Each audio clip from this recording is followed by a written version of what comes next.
Salve meus nobres, aqui quem fala é o Davi, seja bem-vindo a mais um dos nossos vídeos, dessa vez sinistraço, trouxe inclusive o nosso velho diário do Davi aqui, ó, parece mais uma bíblia, né família, lógico, não comparando, mas assim um estilo rústico, né, e é o seguinte meus irmãos, para você entender o que essa, acho que é uma legista, né, que vai falar, que literalmente ela viu um morto se levantando, parece loucura hoje em dia.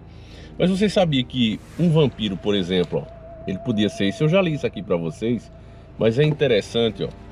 Esqueça Crepúsculo, aquelas bobalhadas todas que você viu no cinema.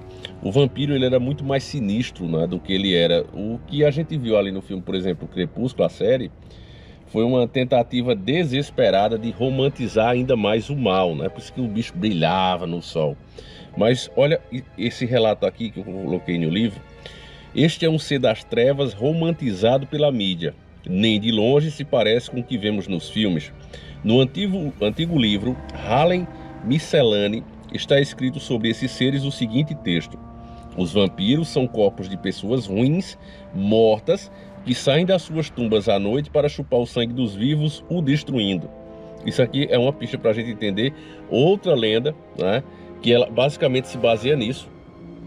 O pajé daquela tribo, né, o chefe daquela tribo, e ele sempre tinha também os seus magos, né, que era o bruxo, o curandeiro, enfim, cada sociedade chama de um jeito, né, via de um jeito, mas essa pessoa ela fazia um encantamento em cima sempre dessa pessoa muito ruim, né, que falecia, e aí essa pessoa podia ser controlada por eles para fazer os assassinatos das pessoas que eram ruins, né. Agora veja, você pega uma lenda aqui e vai para o outro lado do mundo, uma lenda bem parecida. Não é por acaso, meus irmãos. Inclusive quem leu o diário sabe disso aqui, ó.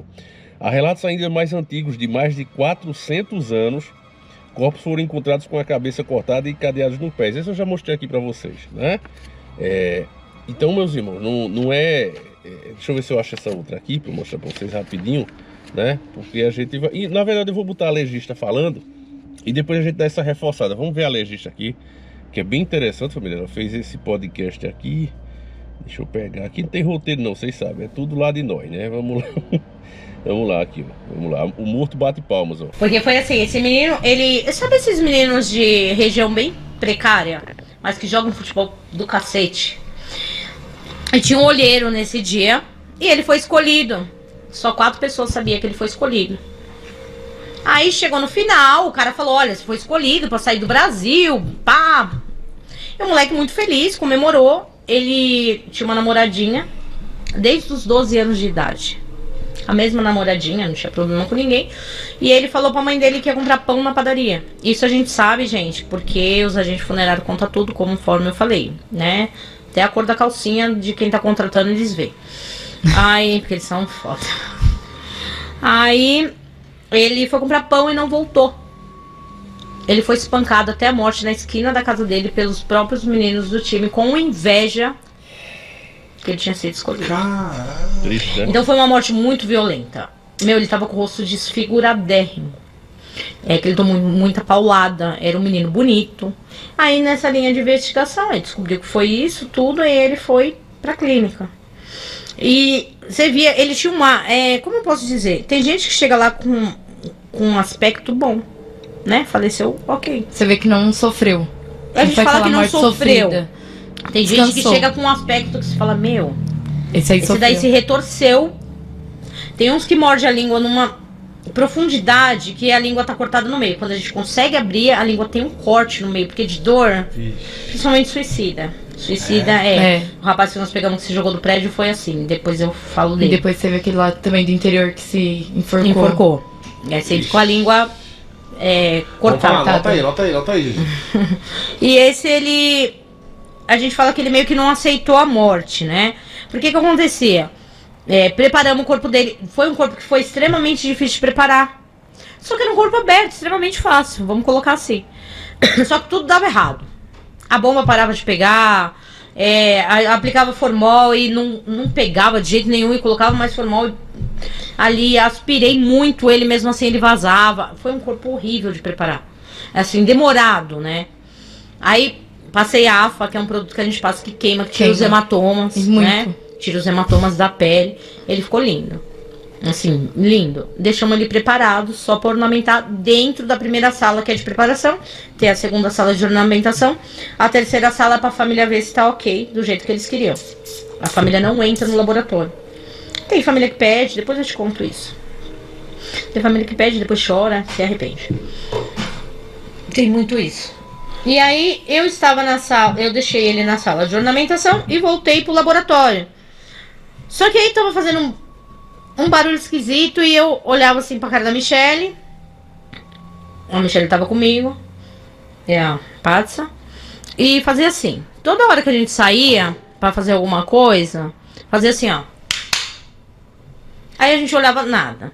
Virava as costas. Eu falei, mas que porra é? Tem alguma coisa estralando, tem alguma coisa quebrando, tem alguma coisa errada dentro do laboratório. Esse barulho ficou do começo, desde a hora que o menino tava lá, até a hora que ele saiu. Ele saiu de manhã. Ele era barulho de palma. Sabe quando alguém quer chamar sua atenção? Aí fomos ornamentar ele estava vazando totalmente. Era um corpo magro, era um corpo que já tinha aspirado pra caramba, já tinha injetado. Refizemos ele novamente. Ele só parou na hora do velório. E essas palmas ficaram. A Michelle saiu correndo, falou que não ia preparar nada, que ela ia pedir demissão. Que isso não. A gente dava as costas pra ele fazer barulho de palma. Você é louco. E a gente ficava olhando pra ele e não fazia nada. A gente virava as costas e ele não fechava o olho. Nem com cola. Não fechava? Não, ele só fechou o olho quando a mãe dele chegou. Como se tivesse revoltado, né? Ela conversando com ele, ela entrou nessa sala que eu te falei que é a terceira, que ela queria ver ele primeiro. Ela se desesperou, chorou muito, abraçou ele. Aí ela, conversando com ele, foi, né? E ela fechou o olho dele, não precisou nem de cola. Pois é, família, sinistraço, né? E aí, veja, aqui no diário eu vou mostrar pra vocês essas figuras, né? Vejam. Eu fiz essa daqui, né? Eu vou passar aqui rapidamente pra vocês. Essa outra, né? Porque eu achei muito interessante como povos tão distintos, né? Tão diferentes podem criar esse tipo de lenda, como se tidos por muito como irreal, folclore e não sei o que, né? Mas o pessoal temia essas coisas. Veja, a importância dos ritos funerais para não dar brecha ao mal. Você já parou para pensar por que enterramos pessoas em cemitérios e fazemos uma cerimônia entregando a alma a Deus? Acho que a maioria das pessoas, não, o pessoal faz isso para, sei lá, a família ficar bem, se conformar, mas não é por isso não. Olha, mesmo povos que não conheceram o cristianismo separavam um lugar sagrado para enterrar os seus. Isso acontece porque os cadáveres que não são enterrados em solo sagrado podem se transformar em entidades malignas e voltar para assombrar parentes e amigos. Era assim que se acreditava. Objetos particulares ou até mesmo o lugar onde morreu, causando doenças, acidentes, loucura e até o falecimento. A seguir, 2 exemplos dessas criaturas, né? E aí vem lá, o Virilolacas. Por não ter um sepultamento consagrado, ele volta para matar pessoas no cemitério para causar problemas na casa onde morava. Às vezes, parece com um humano ou com um tipo de lobisomem, embora versões da lenda afirmem que para destruí-lo é preciso desenterrar e dar o corpo para ser comido por um lobo. Olha que coisa louca, né? Pode sugar as forças do indivíduo quando está dormindo, semelhante aos sucumbos. As lendas variam muito, né, incorporando elementos poltergeist. Essa entidade pode perturbar o sono das pessoas e crianças correm o risco de falecer. Já houve relatos de famílias que se livraram, né, desse ser amaldiçoado após cumprirem promessas antigas no seu tempo de vivo. E o Vira-Loucas descansa em paz. O Ventalas é um espírito hostil capaz de reviver cadáveres. Pode ser os seus próprios ou de outras pessoas. O que eu estou falando aqui, família, são lendas, tá certo? Ou de outras pessoas, para assim poderem zanzar por aí. Eles assombram cemitérios e campos e quando atacam pode levar a pessoa à loucura. Gostam de eliminar crianças, possivelmente para se alimentar, né? São conhecidos por induzir abortos espontâneos, como estão presos entre o mundo material e o mundo dos mortos, podem ser dissipados através de ritos funerários. Porém, o exorcismo não funciona, pois não são demônios. Ventalas de bom humor pode lhe contar o passado e fazer previsões do futuro. Por esse motivo são procurados por feiticeiros que acabam, na maioria, sendo assassinados. Ventalas são mortais e podem eliminar a pessoa antes mesmo que a pessoa perceba sua presença, né? Aí vem o tal do Roshendon, né? É outro. Esse é um espírito infernal da tribo Miomac, Ele possui um coração de gelo feito a partir de um humano que quer matar aqueles que aqueles que são má, né? Aqui, durante a transformação, a pessoa que está virando o Shandon, né? Come neve e recusa qualquer outro tipo de comida. Então a pessoa viva faz isso, é um ritual em cima dele, né? Tava até esquecido aqui que faz tempo, viu, família, que eu escrevi, foi em 2007. Qualquer outro tipo de comida, né? Se tornará irritadiço e zangado. Depois da transformação, o Rosheno atacará e matará os outros membros da tribo ou qualquer outra pessoa. Se for morto, o corpo precisa ser totalmente queimado, pois deixar qualquer parte pequena, a parte dele pode resultar em outro Xenon. Ele pode, como se fosse aqueles filmes, família, que o bicho se parte e vira outra criatura, né?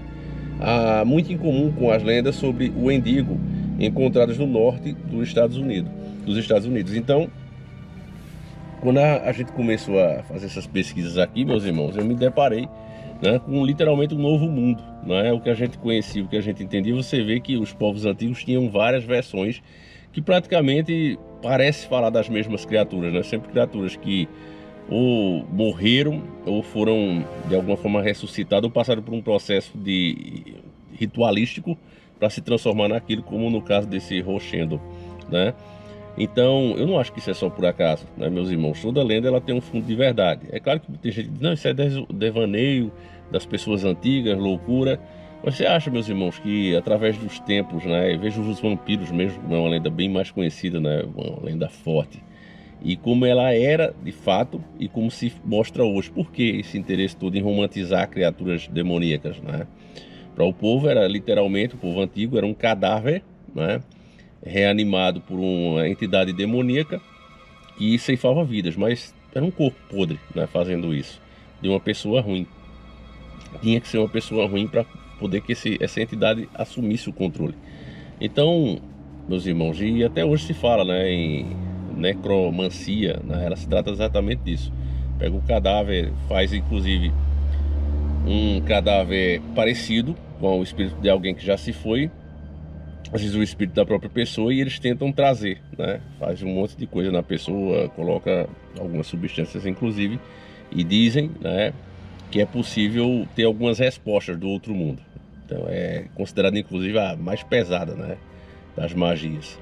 Então, meus irmãos, existe muita coisa que a gente não conhece, né? Eu acredito muito no depoimento aí das legistas. Eu não acho que profissionais assim tem por que mentir, né? É muita coisa estranha.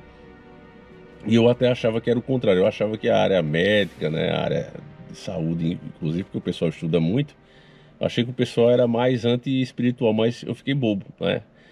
Toda pessoa que trabalha sério mesmo nesses plantões, ela tem alguma história dessa para contar, né? Isso é incrível, né? Em vez de a pessoa... Eu trouxe aquele médico, né? Aquele médico famoso, agora eu esqueci o nome dele, mas a gente já fez pelo menos 3 vídeos dele também, que ele é proctologista, né? É o mais famoso hoje no YouTube.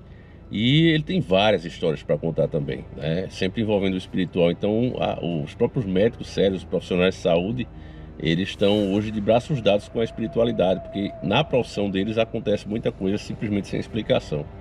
E você, o que acha, meus irmãos? Deixa aí a sua opinião. Você também tem as suas lendas, tem alguma coisa que você testemunhou você mesmo?